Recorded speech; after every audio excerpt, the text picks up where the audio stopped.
Hi kabayan! Kumusta na? Ikaw ba'y masaya sa estado ng iyong buhay sa ngayon? Sapat ba ang iyong kinikita para tustusan mo ang lahat ng mga kailangan ng iyong pamilya? Kung kabilang ka sa mga naghahangad ng pagbabago sa buhay, panoorin mo ito.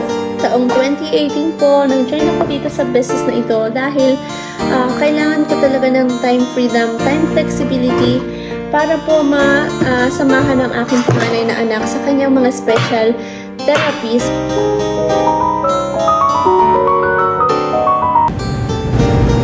Magagawa mo ang business na ito kahit na ikaw ay nagtatrabaho pa rin sa iyong regular full-time job.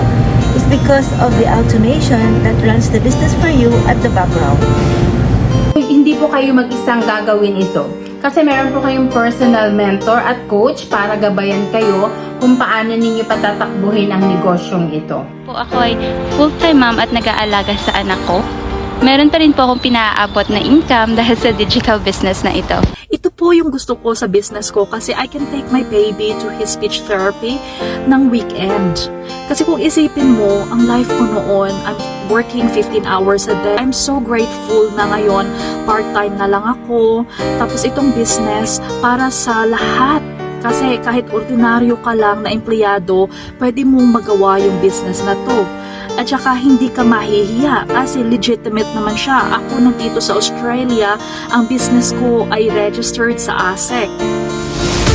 This business is very flexible. At ang pamilya mo mahilig magpunta sa iba't ibang lugar at magbakasyon.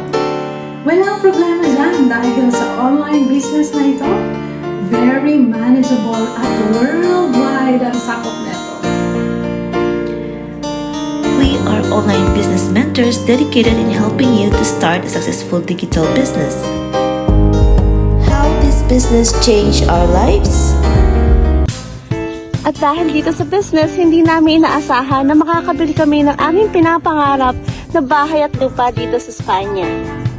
Within a year po in this business, nakapag-quit ako from my 10 years job in the hospitality industry. At dahil po sa business na to, nabayaran din po namin ang aming mga accumulated credit card balances.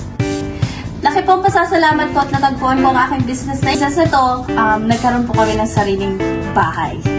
Nakauwi po kami sa Pilipinas without worrying sa travel expenses. Kung ikaw ay may burning desire to learn something new, kung gusto mo ng extra income, syempre, kung gusto mo ring mag-retire earlier, this is something that you can do. Ang kailangan lang po ay Wi-Fi connection at saka laptop. So kahit saan po ako magpunta, umuwi man ako sa Pilipinas o magbakasyon sa ibang lugar, I can do the business. Sali na kabayan! Chat you soon!